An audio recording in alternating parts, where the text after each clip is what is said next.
use many in your own language.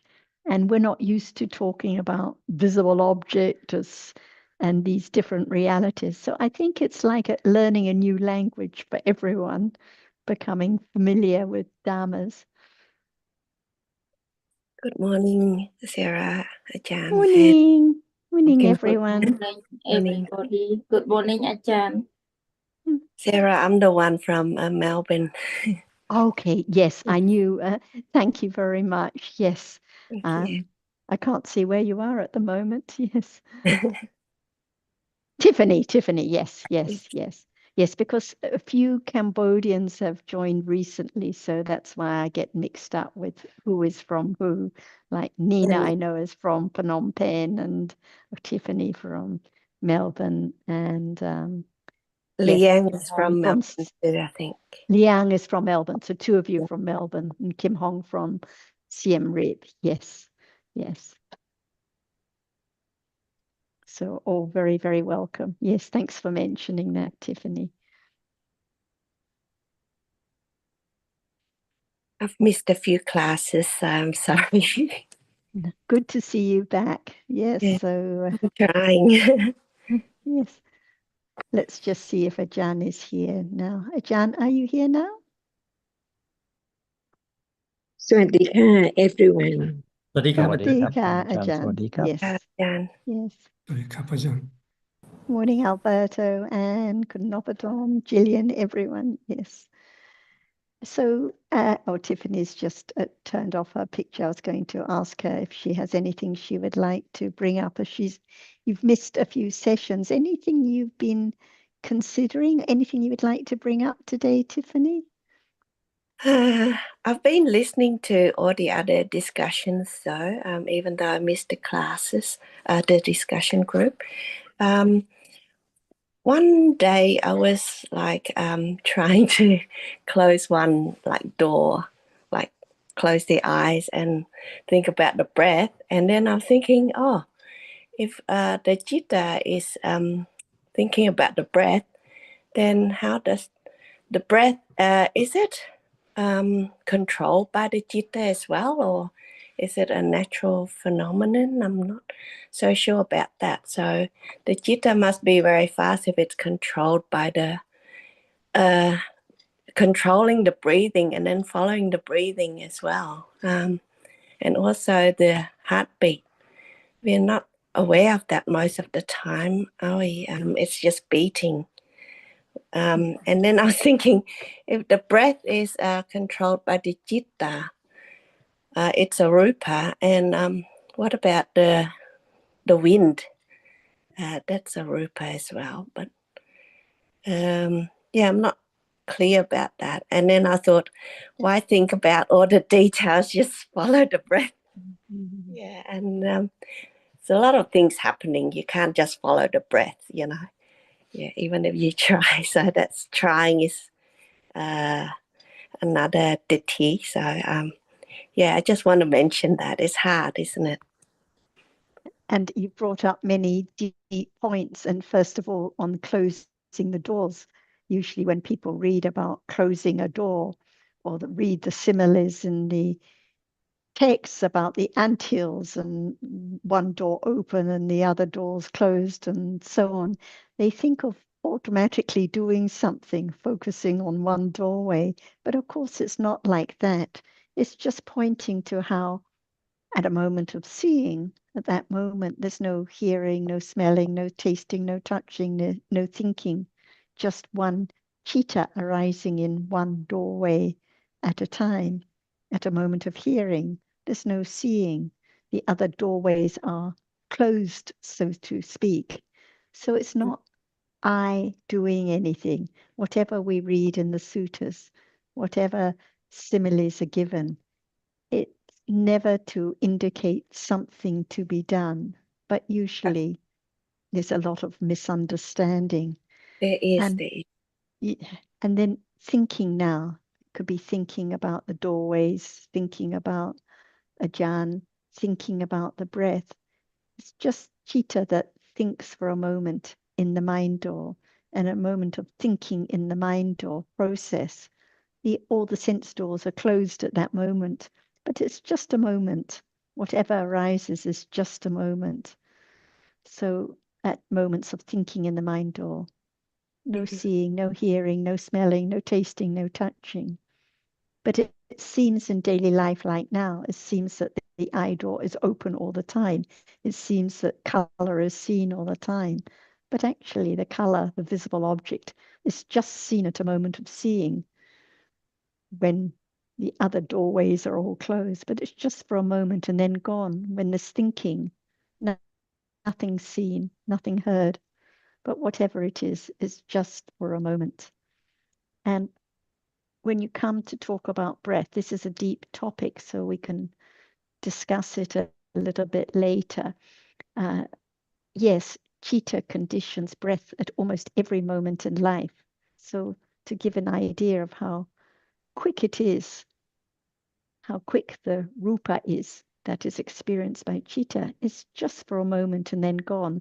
Totally different from our conventional ideas of breathing, like taking a deep breath now, or holding our breath, or walking from A to B without taking a breath. All these conventional ideas are not the reality that is conditioned by chitta, that arises and falls away in an instant.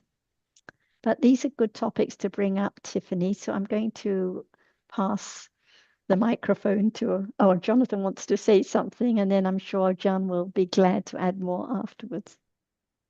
Yes, just before Ajahn speaks.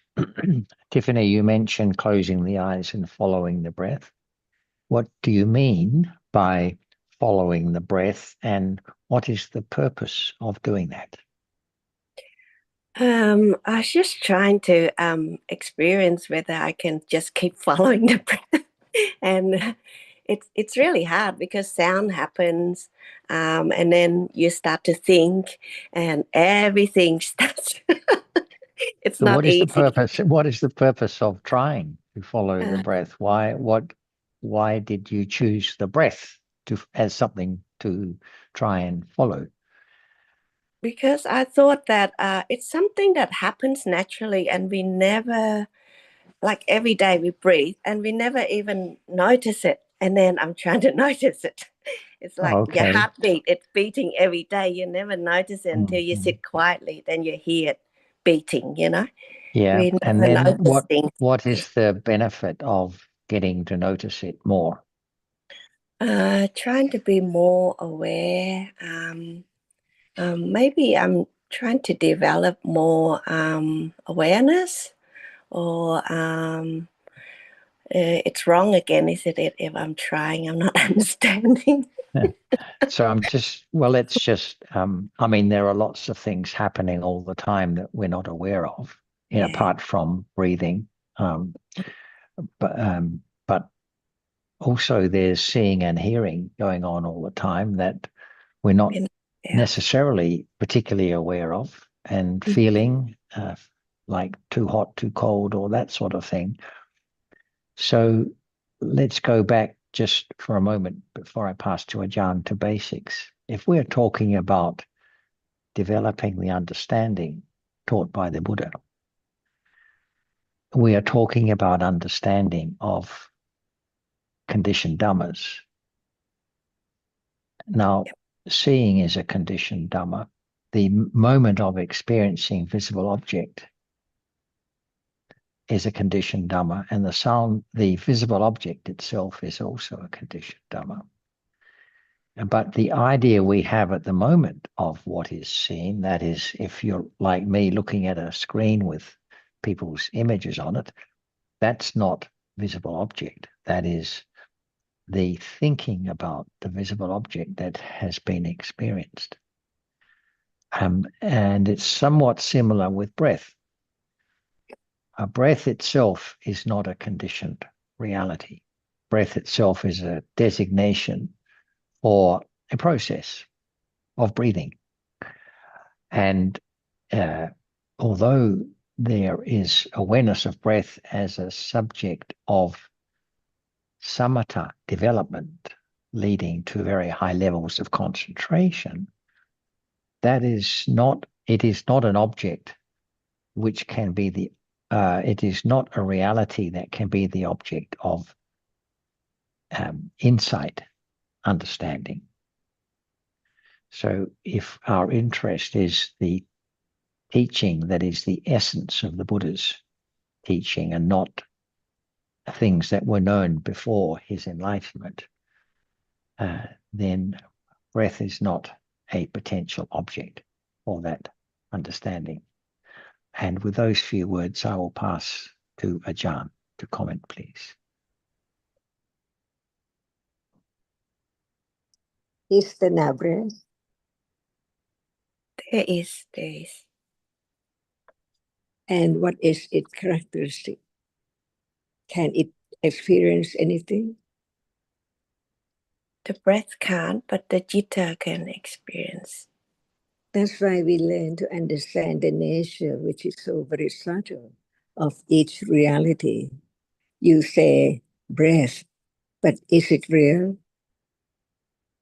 Breath is real. What is real?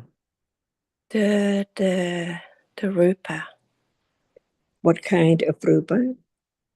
It's got heat, it's got cold, it's got hardness, softness, and So, it's got it's coldness breath.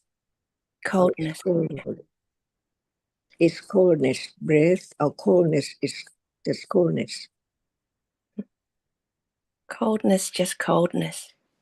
So no matter where and when, so when there's no attention to breath at any part of the body or anything, what is experienced at moment of touching? Hardness and softness. Yes. Do we have to name it? No. That's why learning to understand just the true nature of what is there, as it is there by conditions. If it hasn't risen at all, how can it be known? But whatever is now appearing is real because it appears, but its nature is not known. For example, I see a doll, but in truth, seeing sees what? See. So at moment of thinking about attending to breath, what is there to be known? The truth is the truth.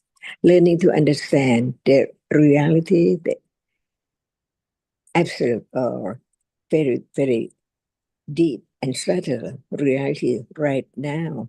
Because no matter how many times we talk about breath, is there any moment of experiencing what is taken from breath to know what is there in truth? In truth, learn to understand reality as it is when it's there. For example, at moment of touching, what is there?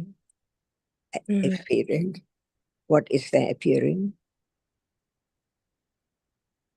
At moment of touching, only touching. Just a moment, one moment of touching. What is touched? Hardness and softness. Can it be breath? Can be. Really? Touch your hand. Touch the nose. That's why no matter any moment of touch, anywhere or anytime, any object, what is touched is only the reality, which is hot or cold, soft or hard. So at moment of touching something which is hard, without touching, can what you take for breath appear? No. That's why learning to understand the truth of a kind of reality appearing through what doorway. For example, breath cannot be known at all when there's no touching, right? That's right. And when it's touched, it's not breath at all. It's just hardness, coldness. That's right. It has arisen already. Can anyone make it arise? No. So that's the meaning of the word Buddha said. All dhammas, whatever is real, is anatta. Cannot be anyone at all, cannot be any atta as something. A toothpaste, see the brush, or the table, nothing at all. It's all that which is hard when it's touched. Is that right? So Yes. we live in the world of darkness or light. Darkness. See, but it does not appear as it is. It seems like everyone lives in the light, seeing this and that, taking it for something. But in truth, the ultimate truth, what is real cannot be taken for being anything at all. Nothing is there. Why?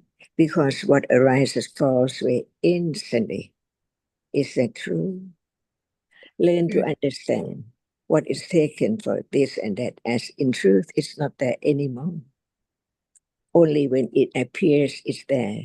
And it depends on whether there is right understanding of the truth of that which is now appearing or not, or just talk about that which is not touched, like breath now. Is breath touched now? Yes. Really? No. It's not breath. It's That's just why hardness and coldness. yeah, Tricky. that's why we learn to understand in truth. Ignorance is so dark, it cannot understand anything at all. Even it's in light, the clock or the cupboard or anything, not at all. It's only thinking, at the seeing, at the hearing, smelling, tasting, touching all day. So learn to let go, wrong understanding and ignorance of the truth. Have confidence, be true to the truth. The truth is covered up by ignorance, not just this moment, years and years and years ago. And just learn to listen to the truth of whatever is there, to begin to understand the truth that it is not anyone, no I, no dog or cat. What is seen is what? What is seen, the nature of that which is seen, never be changed. So without understanding of each moment, there are so many things around. But in truth, only Dhammas around, right?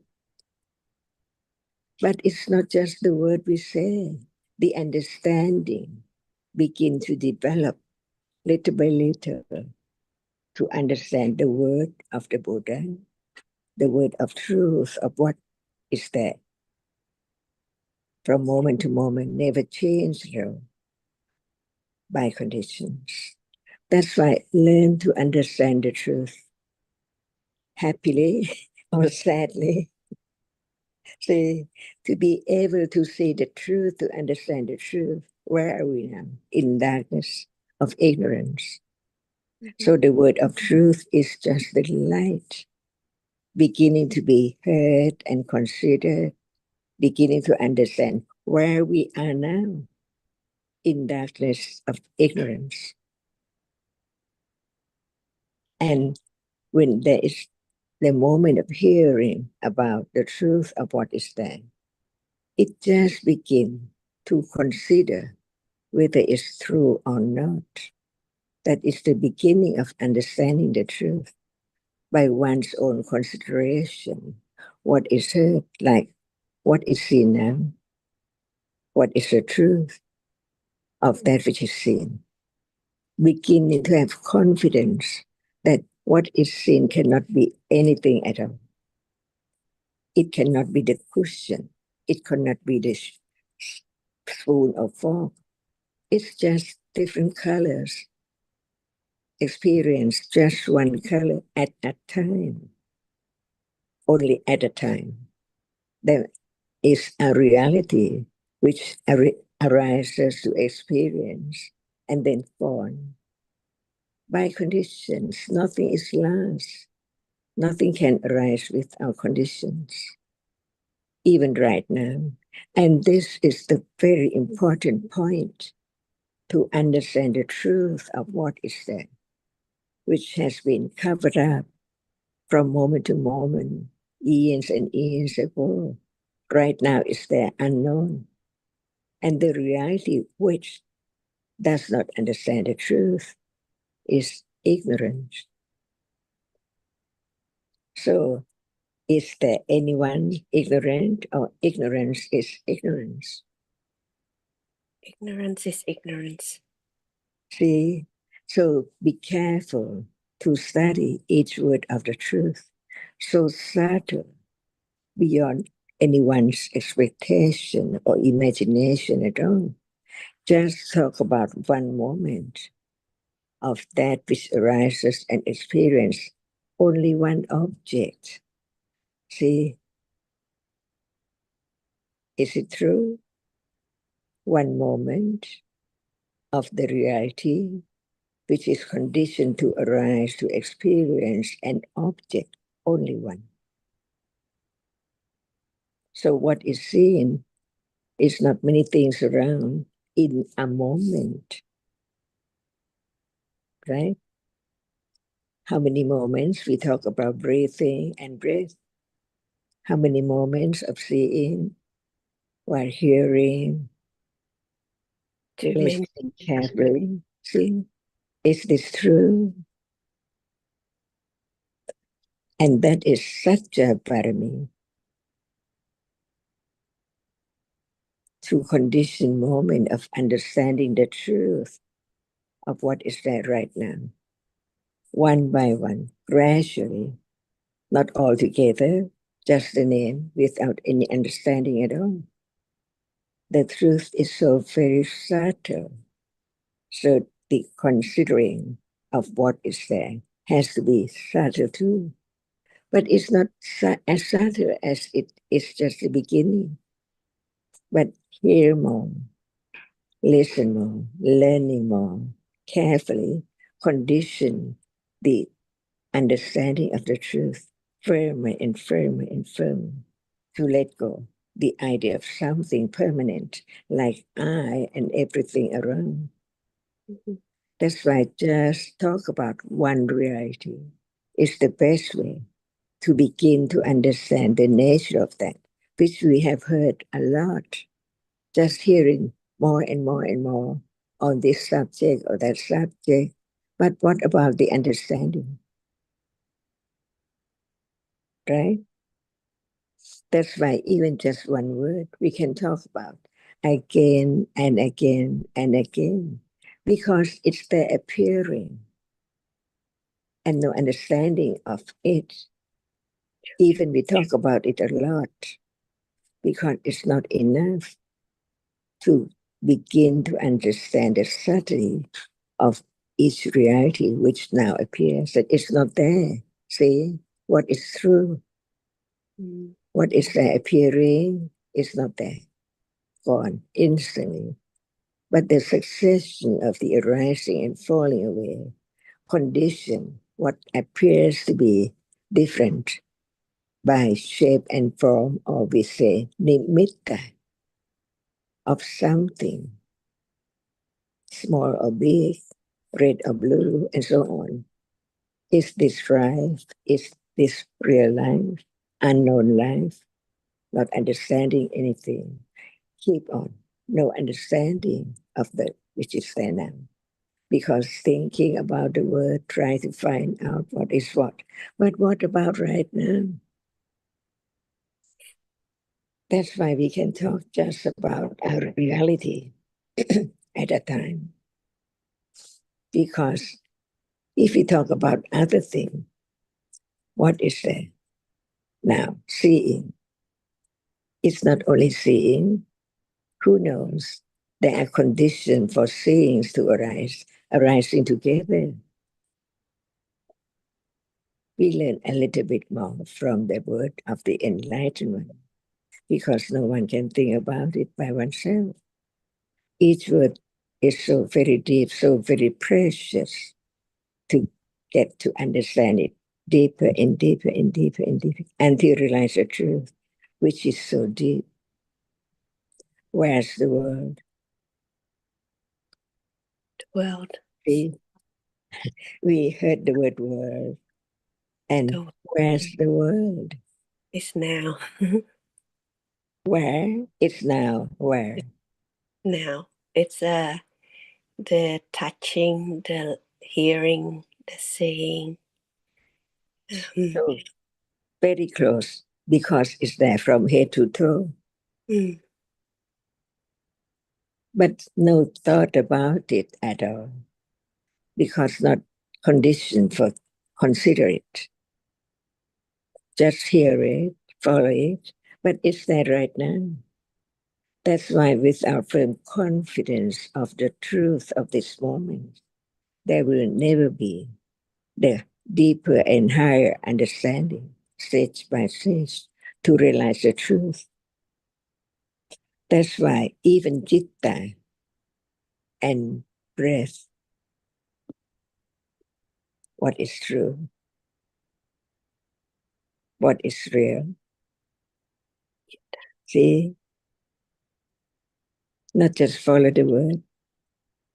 What is the difference between citta, the reality, which now experiences whatever appears now, in split seconds, arising and falling away, so very quickly that it cannot be known until there is a little more understanding and more understanding to get closer and closer to understand what is there now.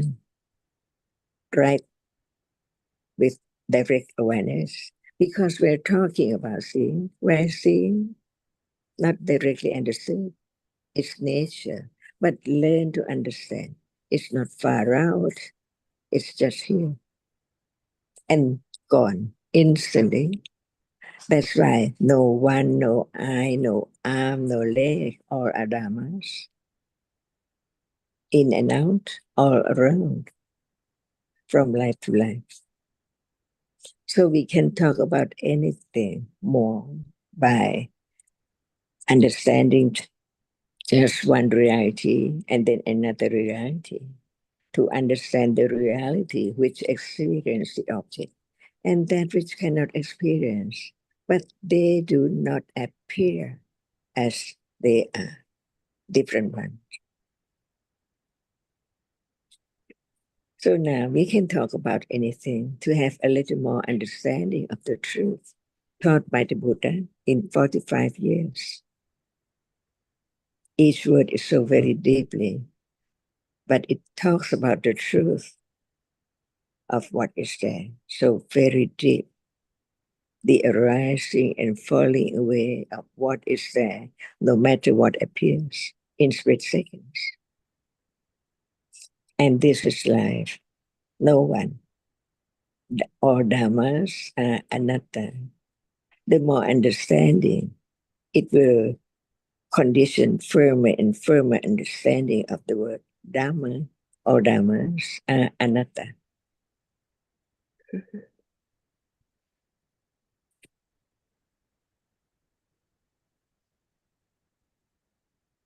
So is there breath now?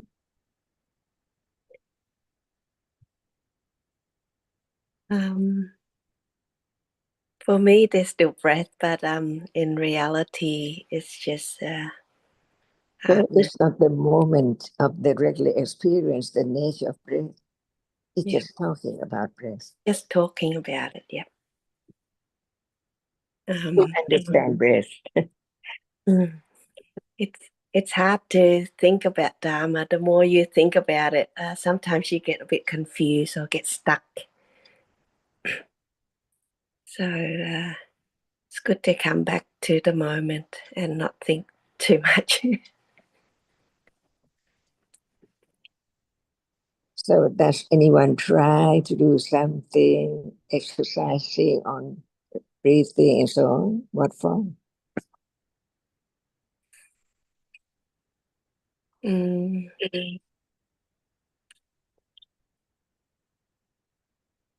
It's not the teachings of the Buddha. No.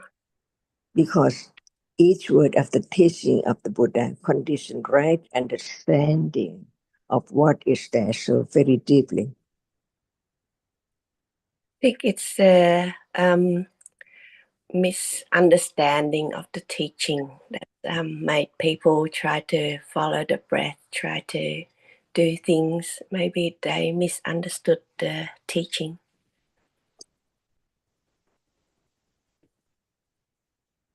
Why it's misunderstanding? Say in Satipatthana, they say, oh, if breathing happens, you should know that it's breathing, or if it's movement forward or backwards, you should be aware of it. But people may think that they need to count it or be aware of it that way, but maybe the Buddha's teaching is a lot deeper. You should be aware of it at every moment, not have to sit down and be aware of it. People can take it the wrong way, I think. Because it's not moment of understanding anything at all. No. So it's not the teaching of the Buddha. Yeah, it's not you trying to be aware. It's when awareness happens. I think that's when Satipatthana happens. And if I could just interpose with a quick comment, I think if you have another look at the Mahasatipatthana Sutta, you'll find that the Buddha didn't say you should be aware, but he said that the bhikkhu or the person who has developed awareness and understanding is aware of this and that. And it's not the same as you should. Yep. Thanks. That's where the confusion. Yeah. Yeah, it's too easy to think that the Buddha is suggesting that we should do what he is describing, but often he is describing the person whose awareness and understanding has already been developed to a high degree. And it would be a mistake to think that this is a hint that we should be acting like that person. Thanks. Thank you. Thanks, Johnson. Thank you, Ajahn. Whatever we read about, we have to keep in mind that it's about dhammas that are anatta. So no shoulds, nothing to be done by I or me, by following, by focusing on trying to develop, because that's all the idea of atta. We don't need a Buddha to teach the truth about trying to and shoulding to and following the breath. That's what happens in ordinary life without any understanding anyway. So we have to appreciate that what the Buddha taught has to be a lot more subtle.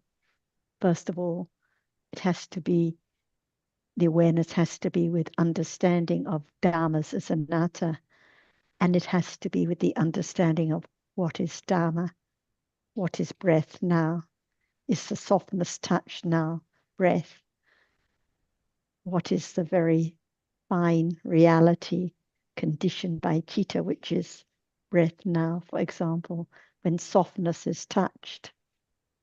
Is it known whether it's softness conditioned by temperature or softness conditioned by breath? So we can see whatever we read and study is much more subtle than we think. And it's the same with heartbeat, which you mentioned. Anyone without any study or hearing of the Buddha's teachings can think they're aware of the heartbeat. For example, when agitated or running quickly, they will say, I'm aware of the heartbeat. I can follow the heartbeat. But is this the Dhamma that the Buddha taught? What is touched at such a moment? What is experienced?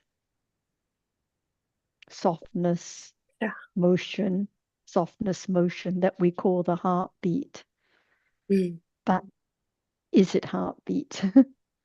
Or is it just softness or motion, which can arise at any part of the body, can be experienced at any spot at all? So we mix up our conventional ideas with the understanding of dhammas.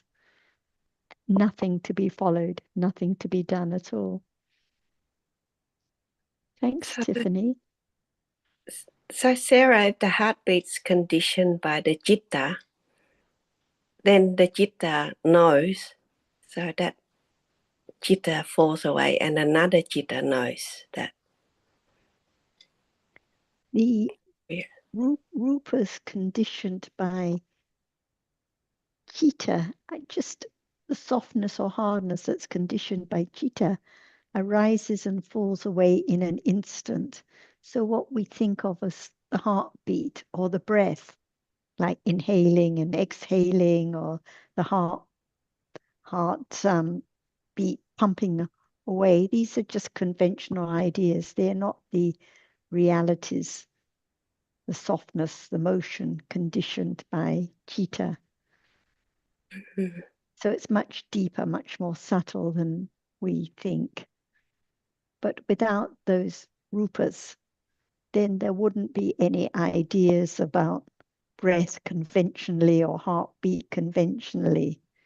So there must be those different rupas. But the rupa arises and falls away in an instant.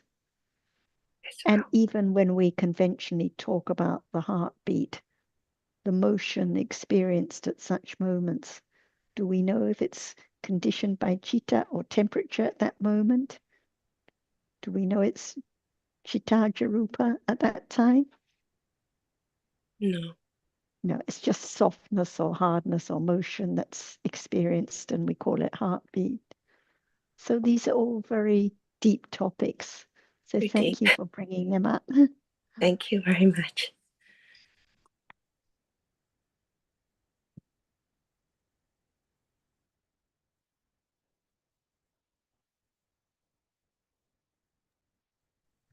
I don't know if things are any clearer after this discussion, Tiffany. Maybe I hope you're not more confused than ever. But let's just summarize what we've been discussing, if we can, by saying that it's not necessary, and in fact the Buddha didn't teach that there should be the selecting of an object to be the object of awareness and understanding. Now, what he taught was that all realities, all conditioned realities, are capable of being the object of awareness and understanding. And that awareness and understanding should be developed. But he also explained that it's the consideration of his teaching about the conditioned nature of realities that, and reflection on that will be a condition for awareness and understanding to arise. And it will take an object that is not of our choosing, but that is conditioned by those factors to be the object of awareness and understanding. Okay. Yeah. So just have to keep studying and yes, keep studying in the sense of discussing like this, or listening to other explanations by someone who understands correctly the Buddha's teaching. And I think importantly, having been in part of a discussion like this, there will naturally be a reflection on it afterwards, because it'll be different from how one has understood things before. And that reflection is necessary, and there has to be that kind of consideration. We don't just accept something that we are told, we need to consider it and see if it is consistent with our own experience in life. And it needs to be absorbed, as it were, because it has been, because we have considered that it is indeed what the Buddha has taught, and not someone's opinion of how we should practice. True.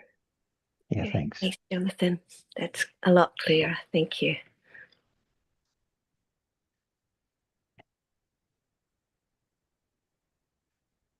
So the main thing is not to expect any quick results. It all takes time, and it all happens over a long period of time. Thank you. Maybe in another lifetime. But it has to start in this lifetime. And obviously, we can also say that there must have been the hearing and consideration of the Dhamma in a previous lifetime, because that's why there's the interest in the present lifetime to study further. So there is a foundation of sorts, even though it may not be apparent, that is in fact being built upon in this lifetime. But the whole process, as we know, takes many, many lifetimes.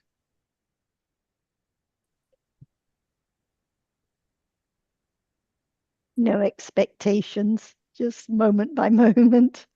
Who knows what will arise next? Clinging, ignorance, understanding, a little understanding, great understanding. All depends on conditions. All anatta. But anyway, we appreciate how carefully you've been considering and your interest in the Dharma, Tiffany. Helpful Even for though everyone. it's wrong, thank you for directing me to the right path. Thank you very much. Some good points, but the idea of following the breath is so common and widespread, and the idea of needing to follow a practice, and it's very, very common, so it's helpful for everyone to discuss further. And does anyone else have any topic they'd like to bring up today?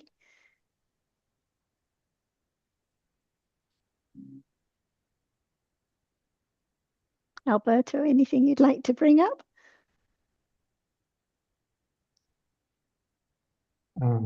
We've all been through the anapanasati stage, so I think it's part of life. We can't, but we are. I think myself, I'm so lucky. I've been hearing Ajahns for 5 years now on Zoom alone, almost every day. Not every day, but she's been almost every day on Zoom, and we need to read it again and again just to let go of the clinging to our own ideas or the teacher's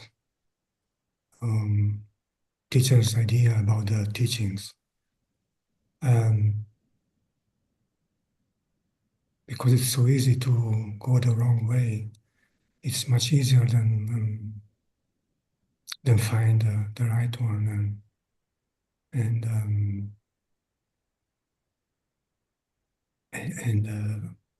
begin to understand the truth of the reality and not of the idea, like the breath. Is it reality? Is it now? Is it or is it just the idea, the following the thinking? Because the thinking follows up almost instantly. Like when talking now, we follow the words, we follow the speech, and we think that that's the reality of the present moment. But it's much deeper than that. So it must be the same for breathing. It cannot be like the way what we think, what we take for breath, it cannot be the reality. And the Buddha, and we read about the Buddha, and we read about Ananda, and all those people. Sorry for interrupting, Alberto. Could you speak a little louder, please? Yeah, but very soft. Thank you. Yeah, sorry. Yeah, I was saying we hear about all the in Tipitaka, we hear about all these people, people like the Buddha himself and his great disciples, and yeah, so we think we can do it. We can do it too. Why not? But Thanks, Alberto. I could tell you were saying some useful things there. Now, unfortunately, your voice is still very soft. You may need to adjust the settings on your computer. I can see other members have difficulty hearing what you're saying too, just for future reference. Thanks. You're welcome. I have a comment. Can you hear my voice? Yes. Okay.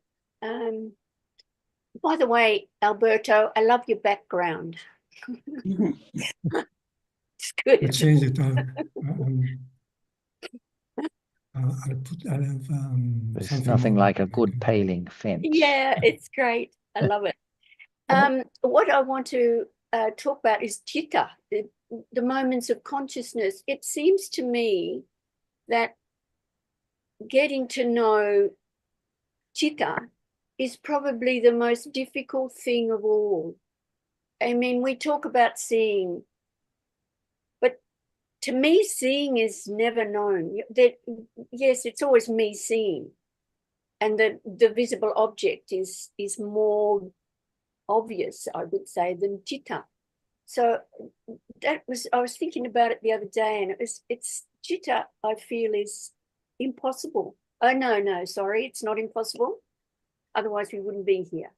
But it's very, very, very, very subtle, although, and yet it's here all of the time.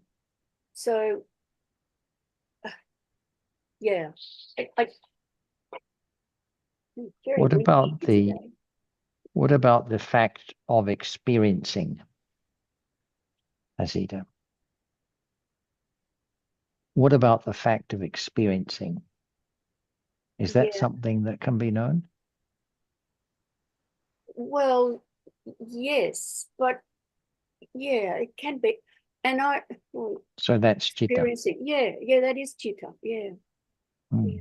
I mean, I'm trying little exercises, you know, when I'm doing something, touching something, I'll tell myself it's just hardness. And now I know that's a conventional little practice, but it's kind of like, I don't know, it's reminding me that it's hardness. It's obviously something is touching it to know that it's hardness.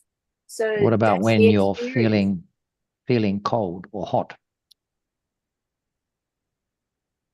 Well, I guess that's the same, but it feels like that those tangible and visible objects are more obvious than the hot cold, although at the moment my feet are freezing because it's cold.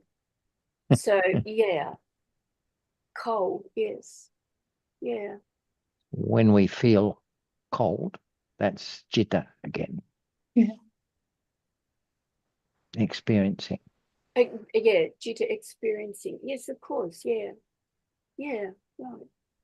So maybe you're looking for something more specific. Well, I'm not sure. It just occurred to me the other day when I was thinking about it that it just seems like it's impossible. Yeah, maybe I'm waiting for something to pop up and say, oh, that's citta. And any hearing now? Yes. Any hearing of the sounds when other people are speaking? Yes. Yeah. And it's not anyone hearing, but the many, many moments of hearing, yeah. many moments of seeing now, moments of, like, you've got your hand on your shoulder or face. What about touching now? Isn't there any Right. touching of Mm. anything now? Yeah. Yes. Well, Just when you daily said life. when you said that, my hand was on my leg here, and I went, oh yeah, I focus went there, and it's like This touching of this touching. of the softness. Yeah. Yeah.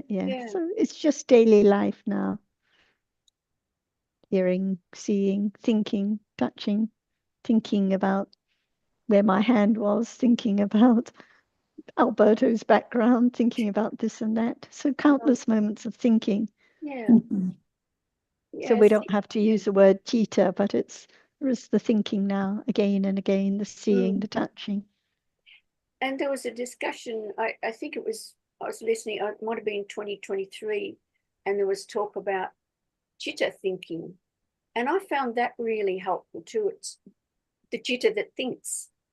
Right. I think actually Right Anne now. may have brought that. Yeah, Anne may have brought that up one time as well. But yeah, the thinking is chitta, taking those objects as objects, those thoughts or whatever as objects. Yeah, okay, that's great. Thank you. And thinking about anything, thinking about the backdrop, thinking about the cold toes, thinking about what, the hand touch, the touching. Yeah, just countless moments of thinking after the seeing, the hearing, and so on. And I think Anne's about to speak. Go ahead, Anne. Go ahead, Anne. I kind of remember that, Zita, and because we often think Vitaka thinks, but without Jitta, no Vitaka to think. So it's Jitta with Jitta and Vitaka. Well, yeah, without Jitta, there's no Vitaka to think. So it's Jitta that thinks. Well, can I add something in here regarding this talk back a couple of years ago? Jonathan said something, Vitaka is like, it's translated in some places as the foot of the world. Yes. So he likened it to watching someone, looking sideways at someone, watching them walking, and the first thing that goes forward is the foot, and then foot, and then foot. So it's the foot of the world. It's stepping along. And I found that really good. That was a purely speculative Jonathan, example on my part. It went right in. It was really good. That metaphor hasn't quite sunk in yet, but I can see. No, it was really They good. haven't managed to include it in the teachings yet. No. Well, but anyway, Vitaka is the foot of the world. Without the feet, there couldn't be any walking. Without Vitaka, there couldn't be thinking. There couldn't be the experiencing of the object. And it arises with every chitta other than seeing, hearing, smelling, tasting, and touching. All the other chittas, we're not talking about jhana chittas, but all the other chittas in daily life need the foot, need Vitaka to touch the object, to experience it in order for it to be thought about and so on. Yeah. You just said, sorry, go ahead, Azita. No, go on, Anne, go ahead. Sarah, something you just said, and it's kind of gone out of the words have gone out of my mind, but when walking or talking or touching, we need Vitaka. Vitaka is there. But can you explain, can you talk a bit more about the need for it? Moments of seeing, moments of hearing, smelling, tasting, touching, they are weak chittas. They only need 7 chaitasikas to experience the object. So seeing, it's a result of karma. It just needs the other accompanying chaitasikas, phassa, vedana, sanya, and so on, to see visible object. But the other chittas, they need more chaitasikas, so they all need vitaka in order. They all need the foot. They all need vitaka in order to experience the object. Even the following chittas in the idol process need more chaitasikas. They need vitaka to experience the object. And at any moments of thinking, they need vitaka to experience the object. Sometimes vitakka is translated as thinking, but it's rather misleading because even the chittas in the idle process, the ones that immediately follow seeing, need vitakka. Yes. So in any doorway process, any chitta other than seeing, hearing, smelling, tasting, and touching need vitakka to experience the object. The sense consciousnesses, okay,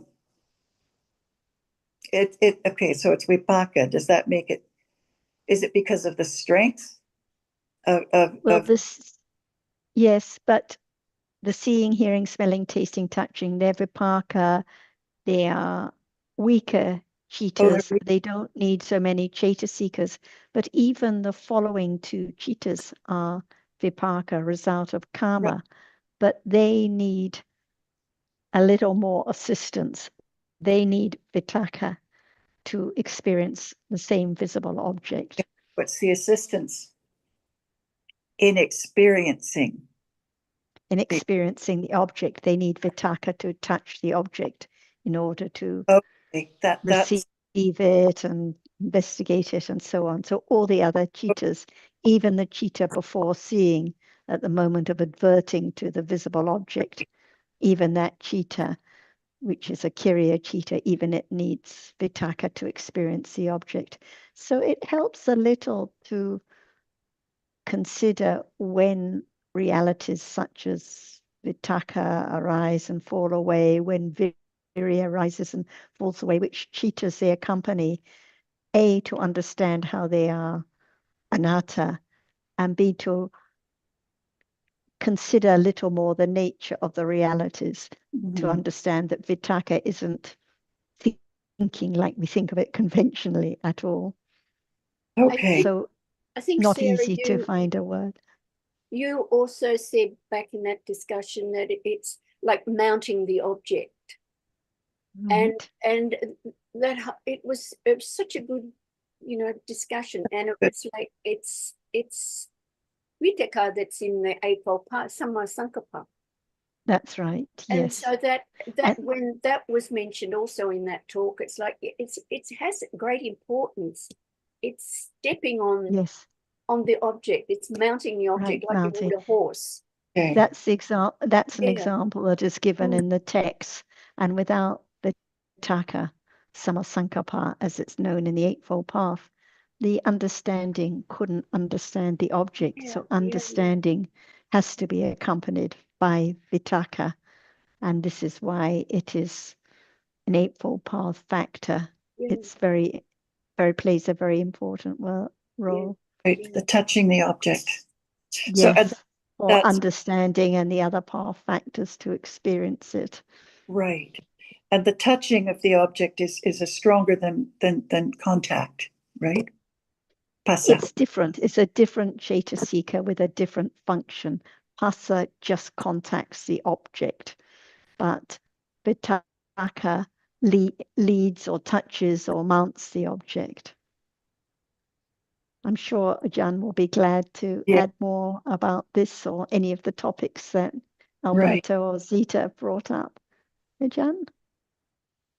Yes, that's why we're talking about very subtle right understanding of each step. Because no matter how much we talk about citta, cetasika, vitakka, and breath and so on, it's not directly experience the truth as it is with right understanding yet. So now it's just the background to understand the truth, because the truth is there anytime through eyes, ears, nose, tongue appearing, but it does not appear as it is. That's why we have to learn the truth of each moment and each reality. Now, when we talk about citta, or the reality which experiences the object at this moment, it sees, everyone understand because there is seeing right now.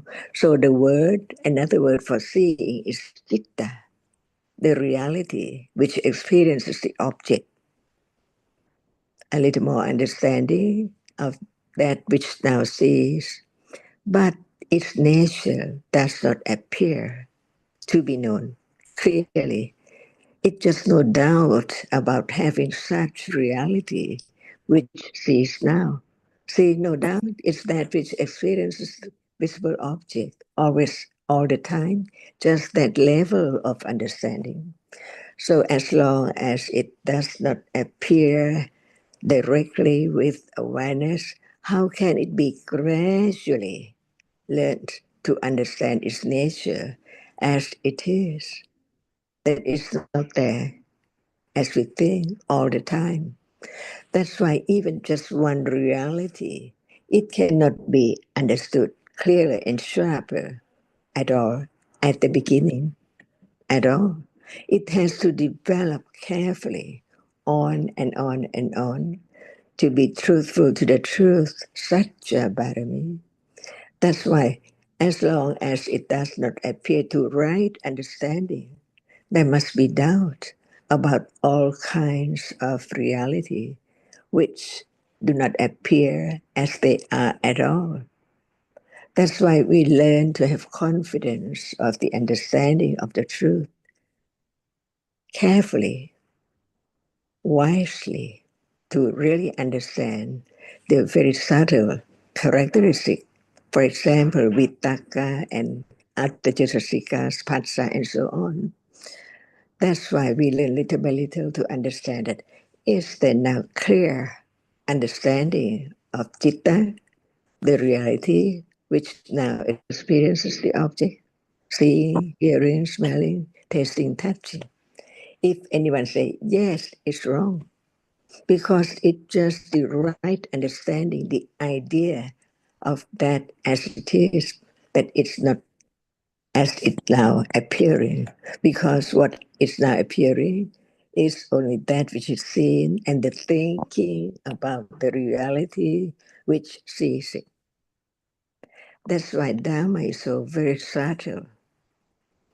Consider again and again and again to have firm confidence of the truth, intellectual understanding.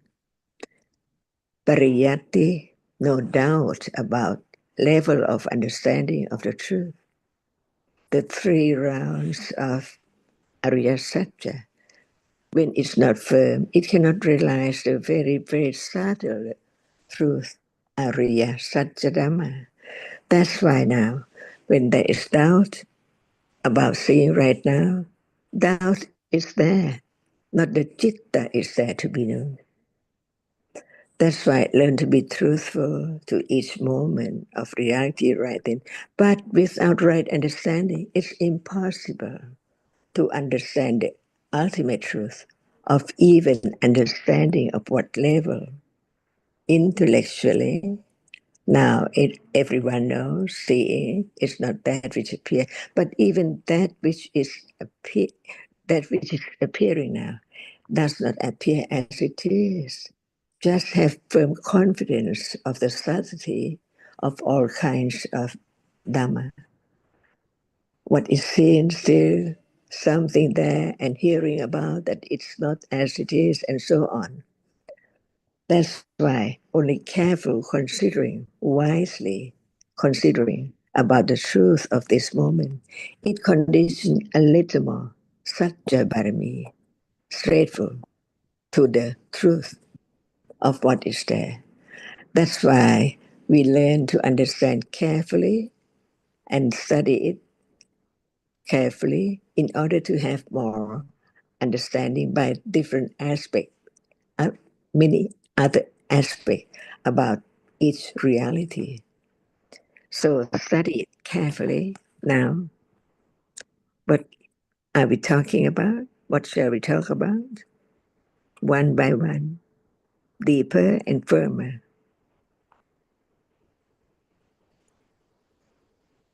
About what? Anything, because Buddha taught for 45 years. That's why we learn just one word. What is it? What is its reality? Like the word patipatti. See, the Thai take it easily as to do, to perform, And in truth, it's a reality. It has its characteristic and it has its function when it's Dhamma, the reality which arises to experience the object, different characteristic of experiencing that object, different function as well. That's why just talk about Phassa or Vitakka. See, Vitakka arises with each citta except 10. The seeing, the hearing, the smelling, the tasting, and the touching. Why? Because it is just a moment to perform the function of seeing, hearing, not other function at all. Just experience clearly the object which is seen, that's all, and gone. But the other citta cannot see at all, but can experience the same object by Vitakka Cetasika. Just touch the object. For example, we would say, hold it carefully, otherwise it will fall down. The same as that object which is now appearing without Vitakka Cetasika, how can it be the object of the other cittas which experience the same object in the process? Because the object hasn't fallen away yet. And that is the difference between each citta. Even they are vipaka, the result of karma. That's why Buddha taught about the details, the very subtle function and characteristic of that which is conditioned to arise differently. So now there must be citta before seeing and citta after seeing. Do they appear in life? Not at all. That's why it's just the nimitta of the reality which experiences object from moment of birth, non-stop, on and on, birth and death and birth and death, seeing, hearing, smelling, tasting, touching. So this is the way to gradually let go ignorance and cling to that which does not appear as it is. It's not there anymore. When it's not directly experienced, how can there be right understanding of the truth at level of beginning to have less and less attachment, little by little, gradually? So the point is only understanding can let go the idea of self each moment when it's there, according to what level is there. Intellectual understanding, we're talking, but I'm talking and I'm understanding the word which has been heard and so on. That's why learn to understand the very subtle difference between each citta. For example, Pawangkasi. Everyone knows at moment when nothing appears, but when it's there, nothing appears. What is there? See, when nothing appears as what is seen and heard, smelled, tasted, touched, thought about, what is there?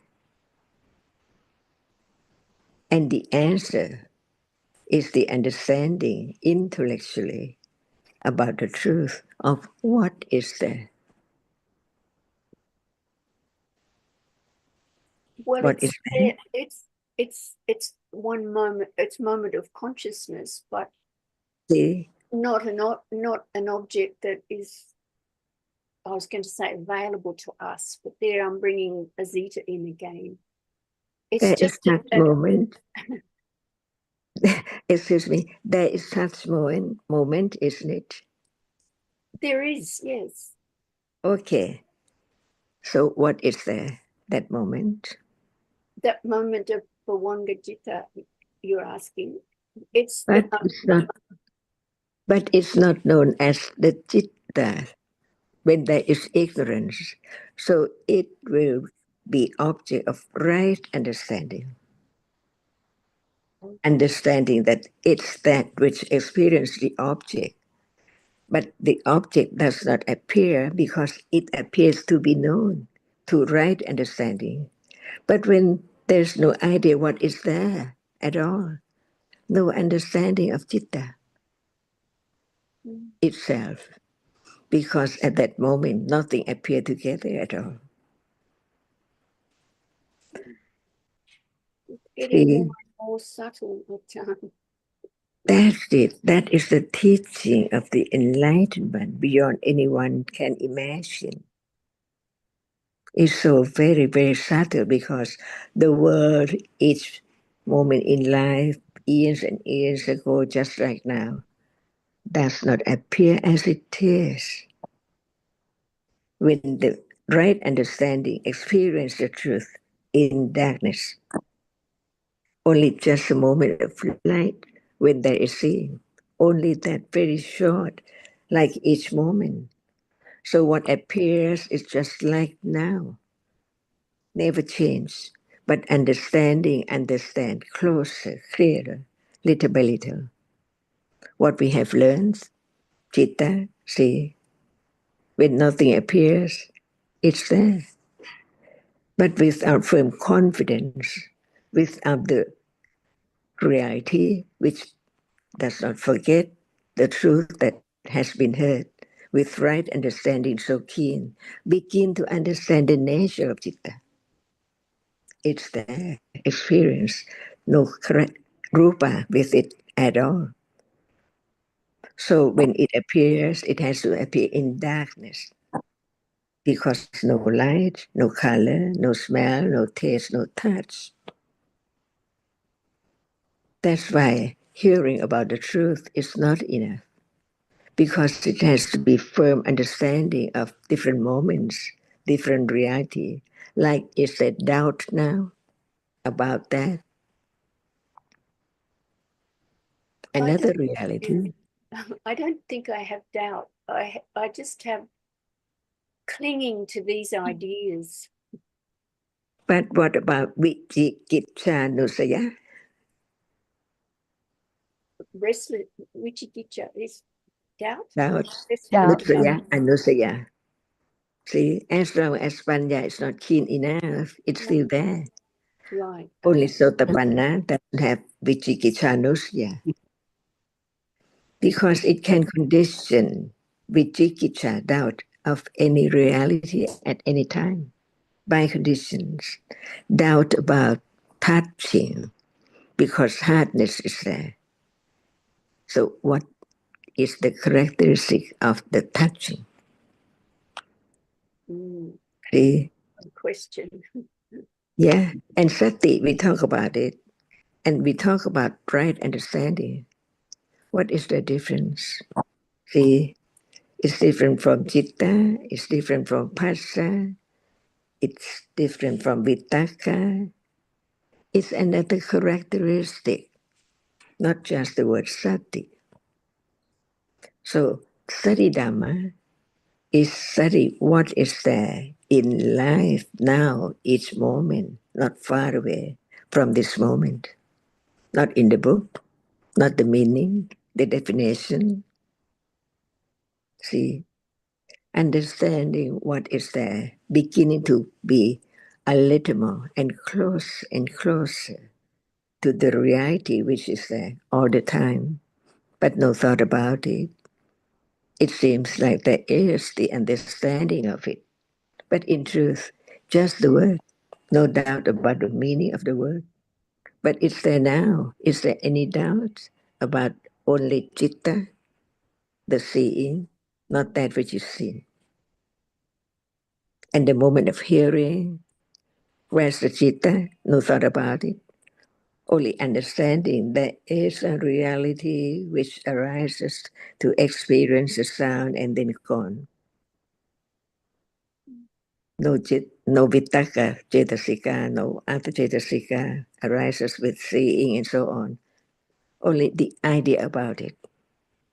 But what about the feeling at the moment of saying about that? And what about memory of each word, of what is there, each moment? That's why the way to understand the teachings of the Buddha is understanding the subtlety of all kinds of reality, that without hearing, considering, there can never be the understanding of the very subtle reality of hardness is gone. Not my finger, not my arm. And loba, see, attachment to that which is not there anymore, gone. But no understanding. So there is touching to whatever appears. No right understanding that what is attached to is gone. And even attachment is a reality gone too. Nothing lasts. What arises falls away instantly, unknowingly. Until learning about the truth, more confidence of the truth is so subtle. But the development of understanding only develop when there is a moment of understanding. So each moment of right understanding is so very precious. Without it, how can there be very great understanding, very keen understanding, so sharp that it can cut off what is there together to be only one object of understanding, clearer and clearer, little by little. So we can talk about any reality, but have more understanding of the truth of it. For example, just the word, the foot of the world. But why? Because without it, the object cannot appear to be clear to citta, which experience it. So only 10 citta do not have pitaka, because karma condition it just to arise to experience the object very clear, only the object. Otherwise, the world cannot appear as different rupa, different shape and form to be known as something without any understanding. Just take it for something, the world of atta, all in one's life, from life to life, the world of atta, the atta world. But the enlightenment of the Buddha enlighten all kinds of realities in universes, no matter in hell or heaven or here or there. The truth is the truth every time, everywhere, every moment. So understanding the truth is not just by oneself, but from hearing and considering, even understanding right now. Who knows how much by conditions? The more hearing, the more considering, the more understanding. That is bhavana, patipati, not doing anything without any understanding at all. That's why what is the word of Buddha? So very precious because it can condition right understanding of what is there as it is deeply, so very deep. What is appearing is only just a surface, superficial, not the truth yet.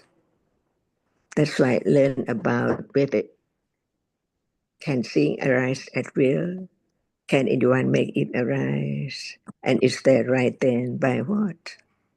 Beginning to understand the anatta of that which is only a moment of seeing. See, no need to do anything at all. because all are there by conditions. That's why the right understanding has to understand that which has a reason right now. Because so please consider. I was going to say, and so Gillian and Zita, we can see how translations like thinking or applied thinking for vitaka doesn't really help. So whatever term is used, there has to be a little more understanding of the reality and when it arises. And often we hear people saying, oh, that's clear, I understand it now, or no doubt now. But what is clear?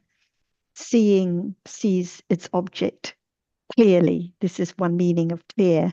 Hearing hears what is heard clearly. So the citta has the function of experiencing the object clearly.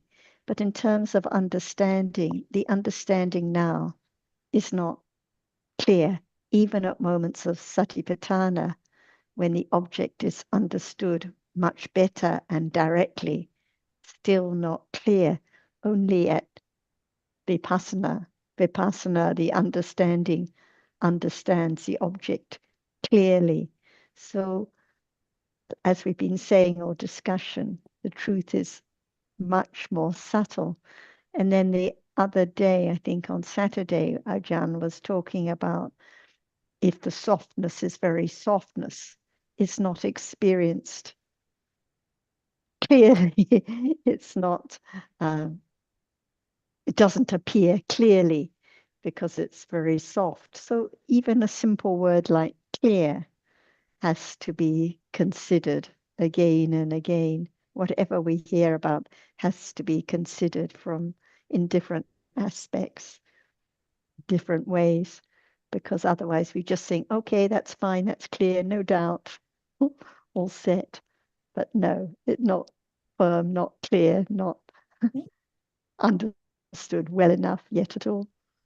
Sarah, when you talk about, for instance, when softness is very soft, I take that to mean very weak, whatever. It's not, can't be experienced even with as, probably not the word easily, doesn't appear as clearly as it might if it were stronger, if it were, right. if it were hardness, for instance. Hard, yes, exactly. So the citta still experiences the object clearly just as it is, but it doesn't appear clearly. Maybe Ajahn would like to add more about this because I thought it was interesting too. Mm-hmm. At moment of touching, that which is so very soft, can anyone say anything to the other to be known when there's no touching such moment, softness? That's why the object which is there appears clearly to citta. Yes. What degree of softness? See? But citta cannot understand the truth. It just arises to experience it, no matter what, whether it's so very soft, a different degree of softness. See? Clearly, beyond word. So the Jita experience, even when it's very, very soft, experience very, very soft. But experience the object so clearly, no matter how soft. yes, okay, that's yes. Exactly as it is, yes. Yes, that's okay, exactly as it is, very, very soft, just like hardness. It's very, very hard. We just, in our own minds, have the sense of different impacts, but that's not true. But when it's a bit like when hearing a sound, when someone's mumbling and we say, oh, I can't hear it clearly. So actually the citta has experienced it clearly, but it doesn't appear clearly. So it cannot be understanding of it because it's so soft, it's so light. So it's an interesting, I found it an interesting point. So even though it's actually experienced clearly by the citta, but it doesn't appear clearly. So it's missed. The understanding doesn't That's what I understand was. it. And we can't explain to someone else what was said because it was too soft. Yes. So in the case of it, very, very soft, the citta experiences it for what softness for what it is. But say we get to the, the, what do you call them? Those beaches at the end. Sorry. When the understanding would appear later in the process or another process, the nimitta, it won't understand as well because it's so soft. Is that what I'm hearing? Sorry. No, I'm with you, Anne. It's like, it's just so pinpointing that Yeah. very moment when one citta experiences an object. I mean, to me, it's mind-blowing. I just find it so absolutely, yeah. We're very fortunate to be able to hear these words. That's all I can say. Yes, I don't know, Sarah, did what I asked make any sense? Or maybe John would like to answer. I got the sense, Sarah, from what you said, that the citta will experience softness regardless, can experience softness regardless whether it's soft, soft, soft, or heavy soft. But the understanding, it may not be as clear to understanding. Is that what you said? Sorry, Anne, I just missed a chunk. I just had a phone call. So perhaps Jan will answer because I just missed So that when part. you say Jan, so, and about yeah. So when you say it's so very soft, who knows how soft it is, right? Only citta. Only Chitta which experiences the truth of it. Yeah. Yes. Even the word cannot explain anything about the moment when it appeared to reality which Yeah. experienced. Right. So further on in that process, you would get to, I can't remember the names of the jittas, near the, 17 of them, 14 or 17. When it appears to those jittas, will the understanding be any less? Because it's, well, in this case, so very, very soft, hardly noticeable. No matter the other Chitta experiences the same object as seeing, but it Yeah. cannot see as clear as Chitta. Okay. Thank you. Chitta, yeah. That's thank you. That's the answer to my question. Thank you.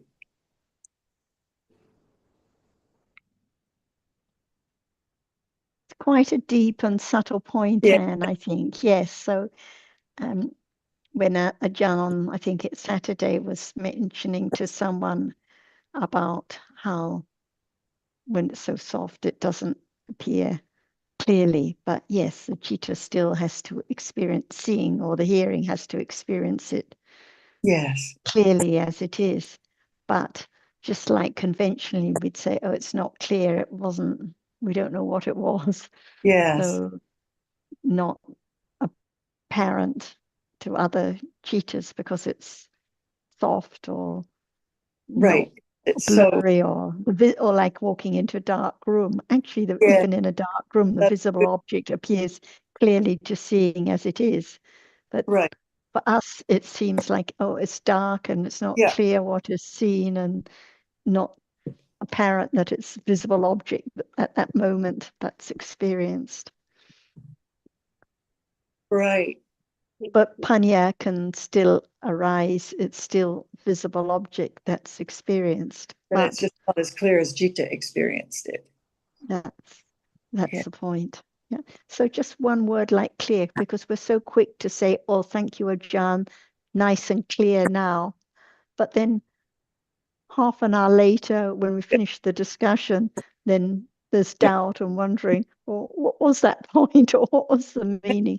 So not as clear as we think, because the understanding has to develop on and on a long way. Yes. And it's not just a language problem, Kim Hong. It's the same for everyone. Yes. There has Right. to be a lot of listening, considering, reflecting, and the understanding has to develop a long way before it's clear. Yes. Okay, well, I have another question that sort of flowed from something you said, but I see that the time is up. So maybe that's the next week or the week after. Yeah. The week after, next week, no discussion. So